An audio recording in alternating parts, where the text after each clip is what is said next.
Угаасаа ухаантай төрөдөг хүн гэж үгүй. Бид бүгд бүхнийг эхнээс нь сурдаг.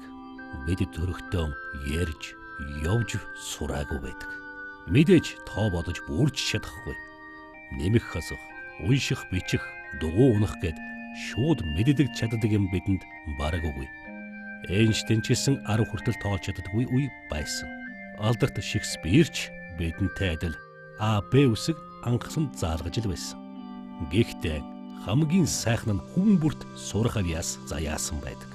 Алгуураар ч гэсэн итгэлтэйгээр бид босож, мүлхэж, халтарч, бас унаж, унсаар л байдаг.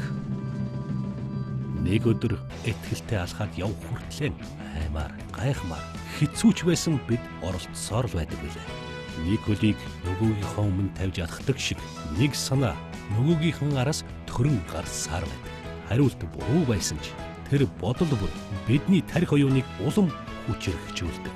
Унах гэдэг бол өгсхийн өөр нэгэн нэр юм. Тиймээс цуцалтгүй урагшил.